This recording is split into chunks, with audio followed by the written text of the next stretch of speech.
내가 만난 하나님 8번째 나갑니다.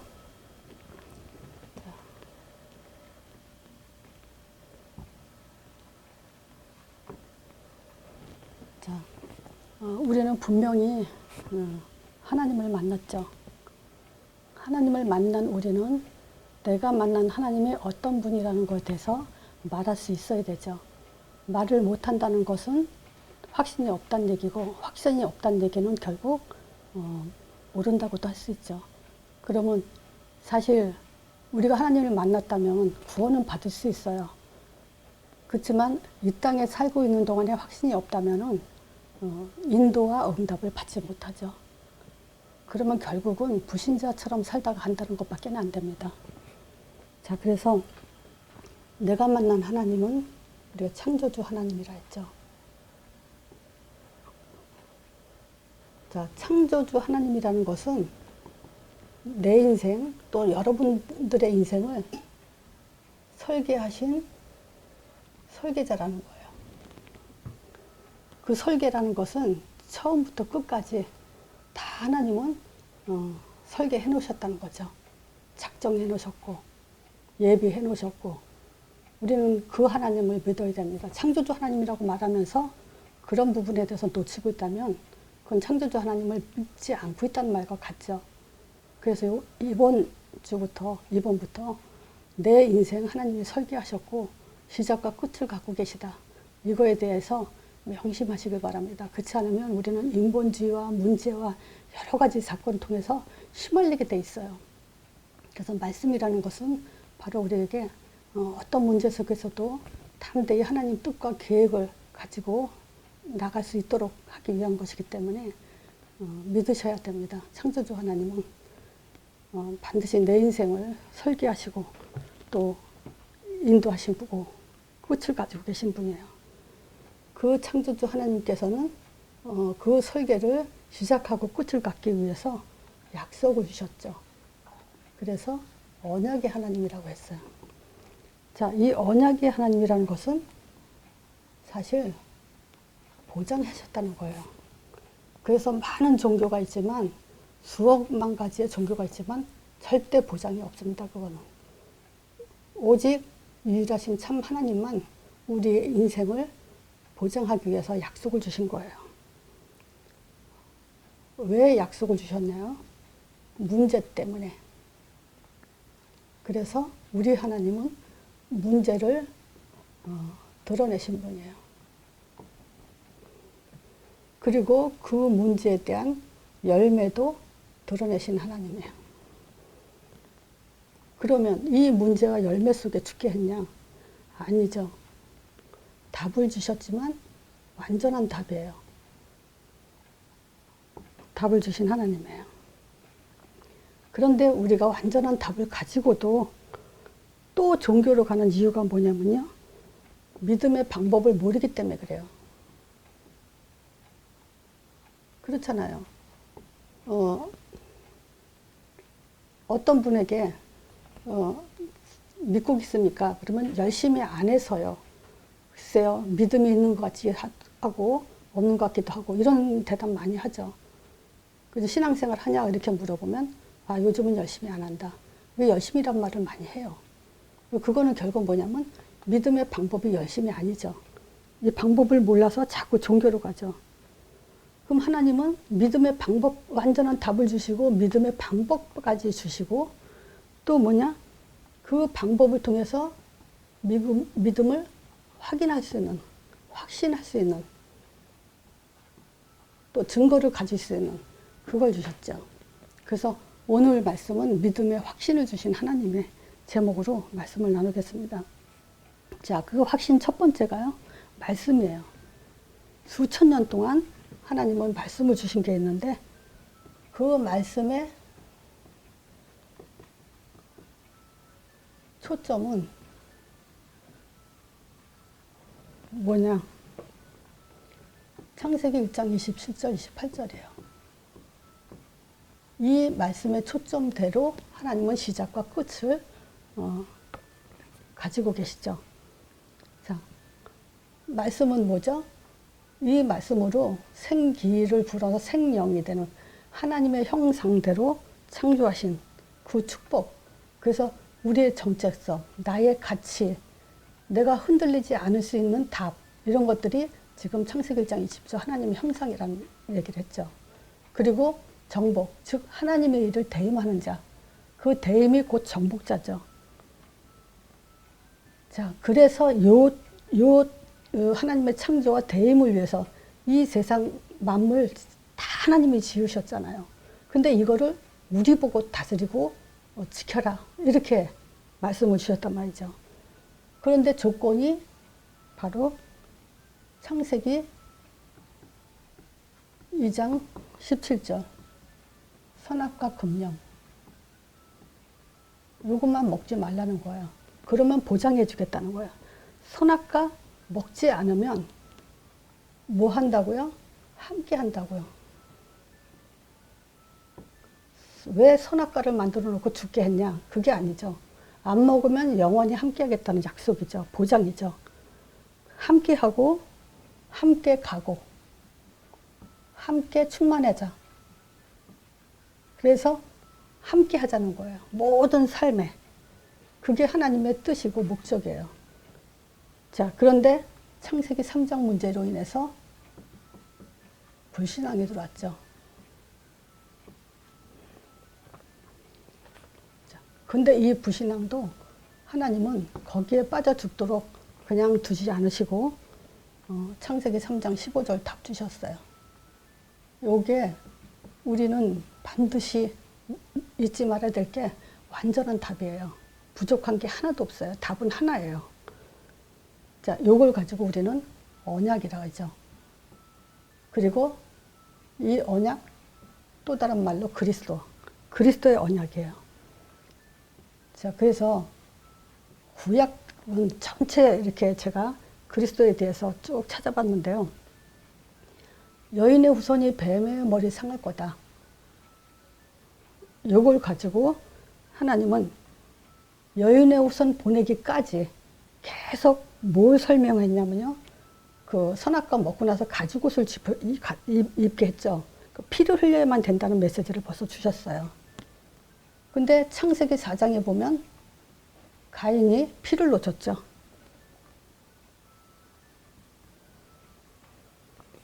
피 있는 예배.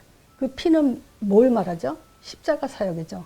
근데 이 피도 양의 피를 말하죠. 그 하나님의 어린 양. 즉 하나님의 어린 양, 곧 하나님의 아들을 말하는 거 그림자죠, 이 양은. 그리고 피는 그리스도 사역을 말하고요. 자, 그러니까 이 예배를 하나님은 받으셨다고 기록을 하고 있죠. 그래서 그리스도 없는 예배 아니에요. 그렇죠? 그거는 우상숭배예요. 아무리 교회 와서 찬양하고 기도하고 뭐 한다 하더라도 피 없는 예배는 우상숭배죠. 그리고 구약에 창세기 6장에 보면요. 방주를 그림자로 또 주셨죠. 그러니까 지금 구약에는 그리스도의 그림자에 대해서 놓치지 않도록 계속 강조했다는 걸 지금 말씀드리는 거예요. 왜 방주가 예수 그리스도냐? 방주 안에 들어가면 살아요. 그래서 방주는 그리스도의 그림자예요. 우리가 예수만 믿으면 살아요. 또 유다와 다말 얘기가 있죠.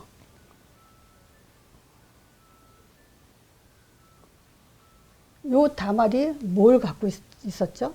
물론 시아버지와 며느리 사이에 사건이 터졌는데 다말이 가지고 있었던 것이 도장, 끈, 지팡이 이 세 가지를 그리스도의 의미를 담고 있죠. 그 사건을 기록해놨어요. 왜냐? 이거 왜 기록해놨겠어요? 그리스도 아무리 그 신앙생활 잘해도 그리스도 삼직 놓치면 안 된다는 거예요. 아무리 못된 짓을 했다 하더라도 그렇다고 못된 짓 하란 말은 아닙니다. 우리가 상식적으로 납득이 안 가는 일이 있었어도 그리스도 잡은 자는 산다는 거죠. 모든 초점은 그리스도 사역이에요. 또 출애굽기. 자, 출애굽기도 강조한 것이 뭐냐면 희생제죠. 양의 피, 이 얘기죠. 또 광야 생활도 봅시다. 광야 때도 문설주에 피 바른 날 출애굽을 했잖아요. 그때부터 뭐냐면 유월절을 지키라 했죠. 피 바른 날에 대해서 기념하라고. 이거 놓치면 안 되죠. 그리고 광야 때 언약궤 맨 제사장 따라 그랬죠. 그 언약궤 안에는 뭐가 있죠? 돌비, 만나, 지팡이, 그리스도 삼직을 말하죠. 그리고 성막. 이거는 예수님의 몸으로 나중에 십자가 돌아가실 때 성막이 찢어지는 거. 곧 예수님의 그림자. 이걸 말하고 있죠. 그리고 노뱀. 이것도 예수님의 죽으심을 의미하고 있죠. 계속 다 뭐냐면 그리스도로 말하고 있어요. 그리고 구약의 그림자가 또 있어요. 그게 뭐냐면 구약 전체를 보면요, 아브라함부터 그 출애굽해서 그 모세 형 아론이 제사장 직무를 시작하기 전까지는 아브라함의 시대는 뭐냐면 선지자 시대를 말하고 있죠. 아론을 통해서부터 제사장 시대를 열고 다윗을 통해서 왕의 시대를 열고 있죠. 그러니까 그 구약의 전체 그림자는 뭐냐? 선지자, 제사장, 왕을 그림으로 흘러가게 하죠. 그래도 노예가 되고 포로가 되고 이런 상황이 됐죠. 자, 신약에 와서 예수님이 오셨을 때 동방박사 세 사람이 세 가지 갖고 왔죠. 황금, 몰약, 유황. 그것도 그리스도 삼직을 의미하죠. 자, 이 동방박사는 이방인이에요. 자, 요한복음 1장 12절에 11절에 보면 예수님이 자기 땅에 오면 자기 백성이 영접하지 않았다 그래요. 그 말은 뭐냐? 유대인들이 예수님을 영접하지 않았어요. 영접한 사람이 누구냐면 바로 동방박사들이에요. 이방인들이 먼저 영접을 했어요. 그래서 영접하는 자, 그 이름을 믿는 자들이 하나님 자녀된 권세 준다 그랬죠. 자, 근데 13절에 요한복음 1장 13절에 무슨 얘기가 있냐면요. 이 영접은요. 혈통으로나 육적으로나 사람의 뜻으로 난 것이 아니라 그래요. 오직 하나님께 난 자들이다. 자, 여러분들이 예수를 영접했다면요. 하나님께 난 자들이에요. 말하자면 하늘의 사람들이다 이 얘기예요. 우리 자신이 정말 내가 하나님께로 난 자라는 걸 사실적으로 믿는다면요. 우리의 말과 행동과 이런 것들 함부로 하게 되지 않죠. 하나님 앞에 서게 되죠. 그 가치를 가지세요. 우리는 하나님께 난 자들이다. 그래서 하늘에 속한 사람이지 땅에 속한 사람들이 아니다 이 얘기예요. 자, 근데 유대인들은 창세기 3장 25절 언약을 받고도 지금 이 사람들이 뭘 가지고 넘어졌죠? 하나님은 한 분이다. 하나님은 한 분이다. 이제 유일성 가지고 예수를 하나님이 아니라고 핍박했죠. 유일성 가지고. 하나님은 한 분이에요. 근데 예수님도 하나님이에요. 신성을 가지신. 근데 하나님은 한 분이란 유일성 가지고 자기 스스로가 자기네들의 종교를 망가뜨렸어요. 그뿐만이 아니고 창세기 3장 복음을 듣고도 율법에 빠졌죠. 그리고 안식일 날 여기에 잡혀서 예수님을 십자가 못 박혀 죽게 한 사건이죠. 즉 말하자면 창세기 3장 사건이 이렇게 모양만 바꿔가지고 결국 복음을 막아버렸다는 거예요. 자, 구약에 모세 시대 때, 모세 태어났을 때 2살 미만 다 죽였어요. 죽이라 그랬고요. 신약에서 예수님 탄생했을 때 헤롯이 2살 미만 애들 다 또 살해하게 했죠. 자, 뭐냐, 메시아 못 오게, 그리스도 못 오게 사단의 역사를 했죠. 그러니까 지금 우리가 이 복음을 갖고도 자꾸 쓸데없는 것에 빠졌다는 것은 결국 뭐냐면 여기 걸려 있다는 거예요. 육에 걸려 있다는 거예요. 하늘의 사람이 육에 묶여서 육에 잡혀 있다는 거예요. 그럼 결국 죽음밖에는 없죠. 자, 요게 믿음 주신 확신 말씀이 첫 번째예요. 그럼 확신 두 번째는 뭐냐면 성취죠. 뭐가 성취됐습니까? 예수 그리스도 사실적으로 오셨죠. 근데 이 메시아를 증거한 사람들이 예수님이 오시기 전에 준비된 사람들이 있어요. 이 메시아는 히브리어로 메시아고 헬라어로 그리스도죠. 메시아를 증거한 사람 두 사람이 뭐냐면 세례 요한이요. 제가 참 말씀을 준비하면서 믿음이 더 이렇게 뿌리 내리는 그런 내용 중에 하나가 바로 이거 세례 요한이에요. 말라기서에 내가 엘리야를 다시 보내리라 했는데 바로 이 세례 요한이라고 얘기를 했다 그랬죠. 지난주에 말씀드렸을 거예요. 자, 근데 이 세례 요한의 탄생을 보면서 아니 하나님이 어떻게 이렇게 예수님의 오심의 길을 미리 이렇게 준비를 하셨을까? 이 세례 요한의 아버지 샤가랴와 엄마 엘리사벳의 기록된 사건은요. 정말 이미 정수가 다 끊어진 나이 든 분들이 이미 애를 낳을 수 없죠. 그런 나이에 이제 세례 요한을 잉태하게 되죠. 그러면서 샤가랴가 아비아의 반열을 순서를 따라서 예배를 드릴 때 이제 천사를 만나서 천사가 얘기를 하죠. 샤가랴한테 니한테 아들이 있을 건데 그 이름을 요한이라고 하라고. 그때 세례 요한이 그걸 내가 어떻게 알겠냐고 불신앙을 했어요. 그래서 천사가 나는 가브리엘이라 좋은 소식을 전하라고 보내심을 받았다. 그러면서 하는 말이 뭐냐? 네가 이 사실을 안 믿음으로 인해서 벙어리가 될 거라고 얘기를 해요. 그 불신앙의 결과는 굉장히 무섭죠. 그래서 예배를 드리고 나온 제사장이 벙어리가 된 걸로 인해서 이스라엘 예배 드렸던 모든 백성들이 이 소문이 쫙 퍼져서 한 사람도 이 사건에 대해서 모르는 사람이 없죠. 아, 그러면 하나님의 계시를 받았구나. 그걸 알 수 있죠. 그리고 나서 아이를 낳지 못하는 그 나이에 아이를 낳고, 그리고 또 이 아버지가 세례 요한에 대해서 이름을 모르지냐 했을 때 아직 말을 벙어리가 된 그 사건이 있잖아요. 그러니까 칠판에다가 쓰죠, 이름을. 근데 엄마도 요한이라고 아빠도 샤가랴도 요한이라고 하고.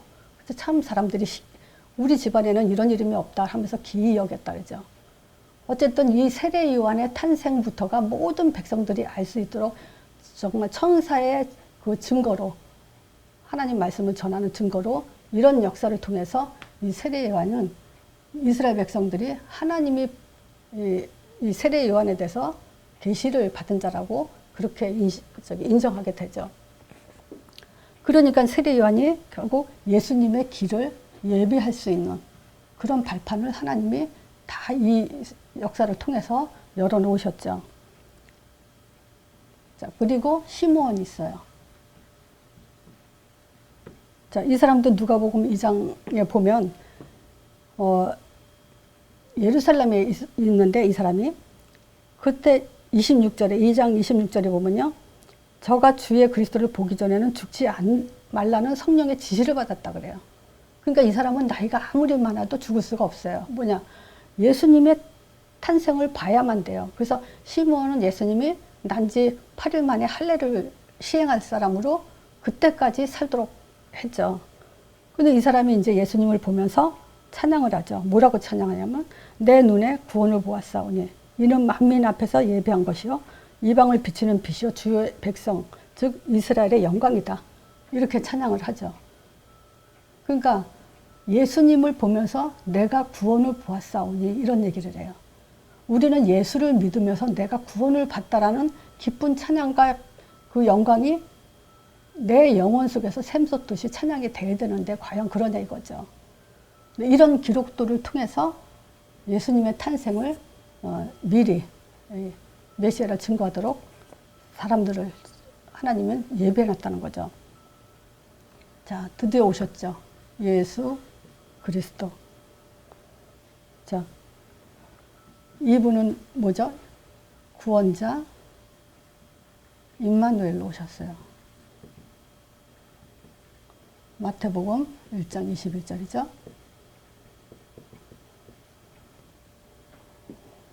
그래서 우리가 예수를 얘기했을 때 구원과 임마누엘 이거 빼놓고 딴 얘기하면 안 된다는 거예요. 그리고 오셔서 사역을 하시기 전에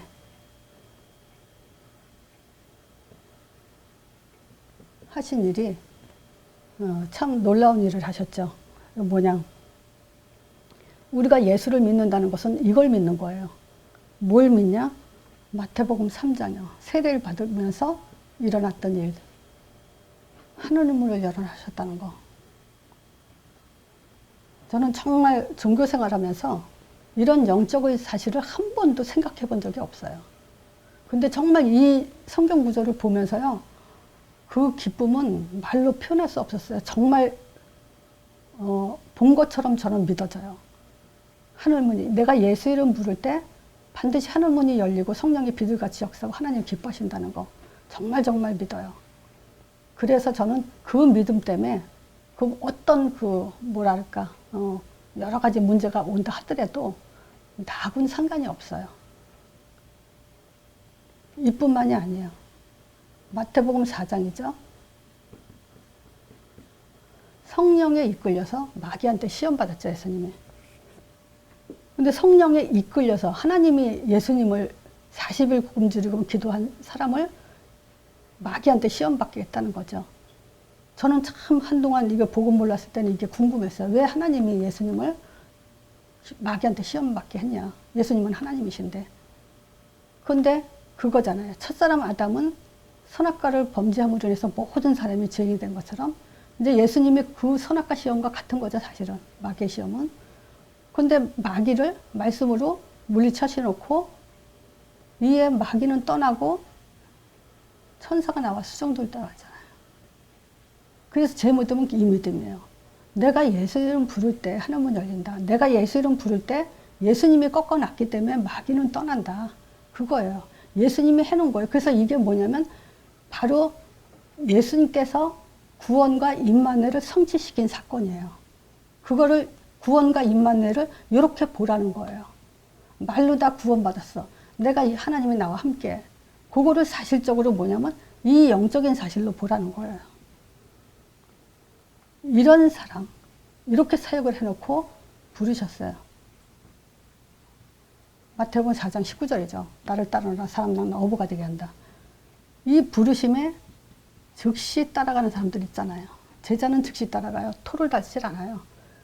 그물을 버려두고 배와 부친을 버려두고 즉시 따라갔다고 마태복음 4장에 나와 있죠. 그러면서 사역 과정에서 보신 것이죠.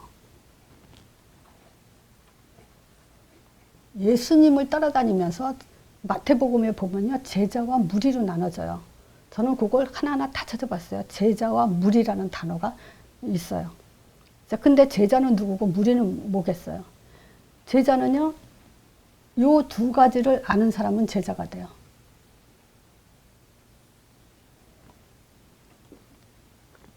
예수님이요. 현장에서 보여주셨어요.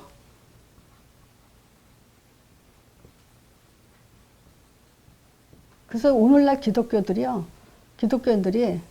이 현장에서 보이신 이 사건을 가지고 그대로 믿는다고 하면서 신비주의로 많이 빠져 있죠.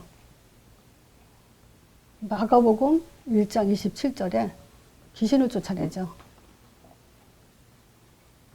새 교훈이라고 그랬어요. 하늘의 교훈 말하는 거죠. 땅의 교훈이 아니고.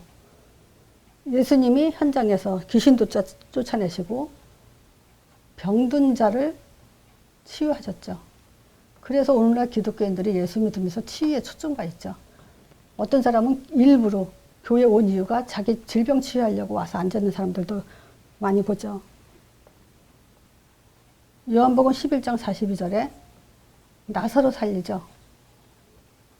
죽은 자 살려놓죠. 저는 이 현장에서 보이신 사역은 요 세 가지가 다 뭐냐면 요한복음 11장 42절에 나사로 살렸을 때 42절에 그 얘기를 해요.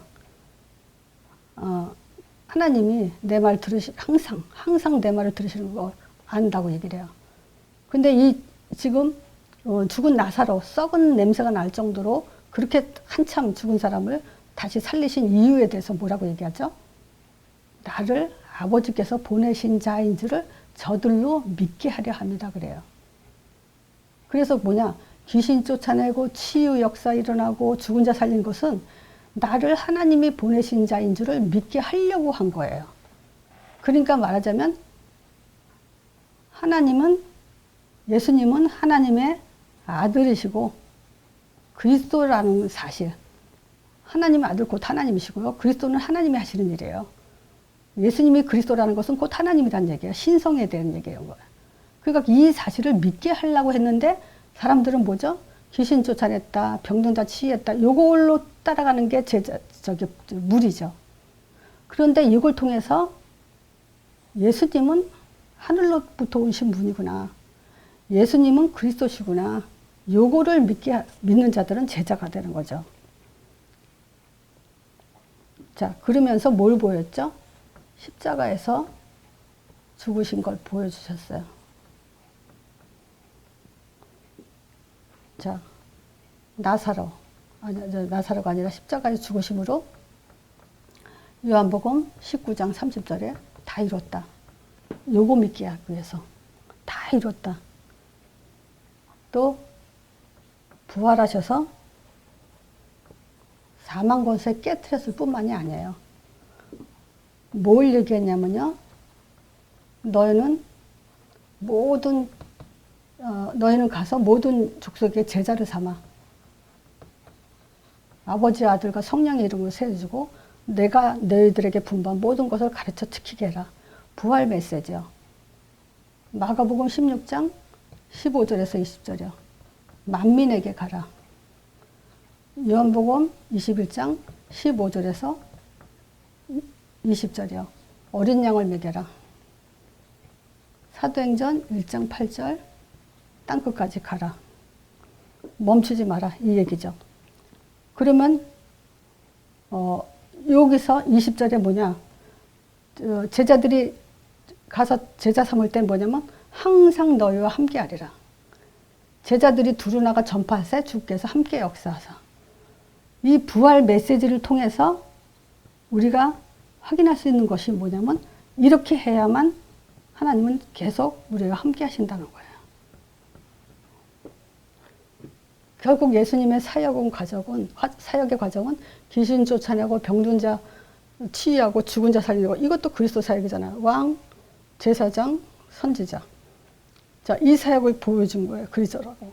그리고 자기가 진짜 죽으시고 죽인 걸 보이고 다시 살아난 걸 확인시켜 주시고 뭐냐면 그 살아난 걸 확인시켜 준 그 사람들 통해서 메시지 준 것이 이거예요. 자, 구약의 모든 그림자를 성취시킨 그분이 오셔서 우리의 구원자 임마누엘 되신다. 그러면서 사역 전에 영적인 사실이 일어나는 그런 그 믿음을 알게 하시고 사역을 실제 보여주시고 그러면요 이걸 따라다니던 사람들은 결국 뭡니까? 믿음 확인이 된 증인이 되는 거죠. 그래서 믿음 확신 주신 하나님, 즉 증거 주신 하나님이에요. 증인, 증거 가진 사람들. 이 얘기죠. 그러니까 하나님은 우리에게 믿음의 방법을 주시고 어떻게 믿으라고요? 입으로 시인하고 고백하고 그러면서 그것이 결국 뭐냐? 확신이 되는 그런 방법을 주셨죠. 자, 그래서 요한일서 오늘 본문이죠. 10절에서 13절 또 20절 바로 이거예요. 또 증거는 이것이니 이 증거 가지고 확신 못하면 그거는 영적으로 죽은 사람이죠. 증거를 줬는데 확신을 못한다면 안 되죠. 그래서 이 얘기예요. 마음으로 확신하는 게 아니에요. 증거를 가지고 확신하는 거예요. 그랬을 때 이 내용은 우리가 확신할 수 있는 좋은 내용이죠. 하나님의 아들을 믿는 자는 자기 안에 증거가 있다 그랬어요. 그리고 우리가 예수를 믿는다는 것은 증거를 가졌다는 얘기예요. 그러니까 이게 뭐죠? 하나님을 믿는 게 아니에요. 하나님이란 증거를 믿는 것이 믿음이라고 제가 몇 번 말씀을 드렸죠. 그래서 아무리 여호와 이름 불러도 여호와란 증거를 대야 돼요. 그래서 뭘 얘기하죠? 양의 피, 하나님의 아들, 하나님의 어린 양, 이거 없이는 여호와 하나님은 상관없어요. 자, 증거가 뭐냐? 하나님의 아들이 증거라 했어요. 이 아들을 믿지 않으면 하나님을 거짓말하는 자로 만든다 그래요. 하나님을 안 믿는 것도 죄인데 거짓말하는 자로 만든다는 것은 이중죄를 갖고 있죠. 제일 화가 나는 게 뭐냐? 하나님이 증거를 줬는데 그 증거를 믿지 않는 게 그것처럼 큰 진노가 없죠. 자, 그리고 왜 하나님을 거짓말한 자로 만들어요? 하나님께서 그 아들에 관하여 증거하신 증거를 믿지 않으니까. 11절에 또 증거는 이것이니 하나님이 우리에게 영생을 주신 것과 그 영생의 생명이 그 아들 안에 있다. 그래서 아들이 있는 자에게 생명이 있고 아들이 없는 자에게 생명이 없다. 그러니까 보세요. 하나님 믿는다고 생명 있는 게 아니에요. 아들이에요. 그리고 요한일서 5장 20절에 그 얘기하죠. 또한 아는 것은 뭘 알아야 돼요? 아는 게 있어야 돼요. 아는 것은 뭐냐? 하나님의 아들에 이르러 우리에게 지각을 줬어요. 무슨 지각? 영적 통찰력을 줬어요. 그걸 주사 우리로 참된 자를 알게 하려고. 그래서 참된 자 누구예요? 곧 그의 아들. 아들이 참된 자예요. 요걸 알게 하려고. 그래서 아들이 안에 있는 것이 우리에게 뭐가 있냐면 하나님이고 참 영생이라 그래요. 참 하나님이고 참 영생이다. 아들이 참 하나님이다. 그리고 또 증거가 뭐예요? 피예요. 십자가요. 요 죽으심이 증거예요. 또 뭐가 증거예요? 부활했다는 거예요. 요게 증거예요. 그래서 제자들이 따라다니면서 이분이 하나님 아들인 걸 믿고 십자가 사건, 또 다시 살아난 사건, 이거예요. 자, 두 번째.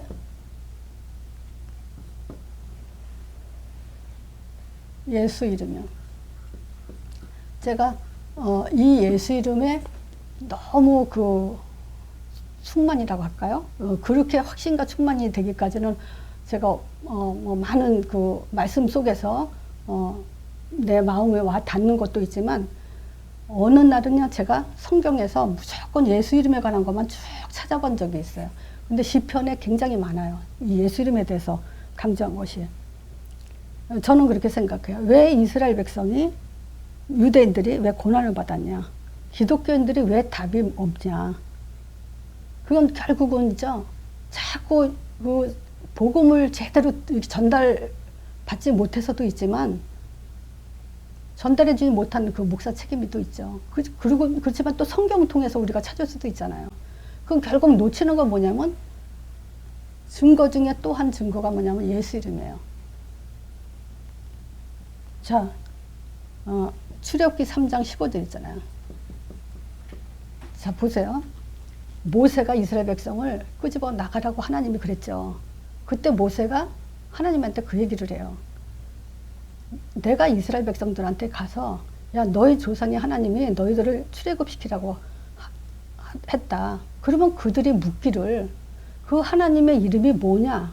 그렇게 물어보면 내가 뭐라고 대답합니까? 바로 이거예요. 하나님의 이름. 우리가 전도의 시작은 뭐냐면 첫 단추가 바로 이거예요. 네가 믿는 신의 이름이 뭐냐? 이것부터 시작해야 돼요. 하나님 그거 하나님이 아니라니까요. 모든 세상의 종교인들이 다 하나님 믿는다 그런단 말이에요. 지금 모세가 정말 하나님한테 올바른 질문을 한 거예요. 그때 대답한 것이 15절이죠. 하나님이 뭐라고 했죠? 13절에 그랬죠. 모세가 하나님 보낸 자 너희 조상 하나님이 그 이름이 뭐냐고 물어보면 내가 뭐라고 대답하냐. 그러니까 13절이고 15절에 그랬죠. 하나님이 뭐라고 대답해요? 아무튼 너는 이스라엘 자손에게 가서 뭐라 그러냐면 너희 조상 아브라함의 하나님, 이삭의 하나님, 야곱의 하나님이다. 그러면서 이 이름이 뭐냐? 나는 여호와다. 이는 나의 영원한 힘이고 대대로 기억할 표다. 자, 여호와. 근데 예수 이름은 뭐냐면 여호와의 구원이라는 이름이에요. 그러니까 여호와 이름을 가지고 구원받는 게 아니고 예수 이름을 가져야 여호와의 구원을 받는 거죠. 자, 이사야 아니 시편 148편 13절에 다 여호와 이름을 찬양할지어다 그래요. 그 이름이 홀로 높으시며 그 영광이 천지에 뛰어나십니다. 요한복음 17장 11절 12절 내게 주신 아버지의 이름으로. 그래서 예수 이름이 하나님의 이름이다라는 것이 정확하게 나와 있어요. 두 번째, 죄사함의 이름이에요.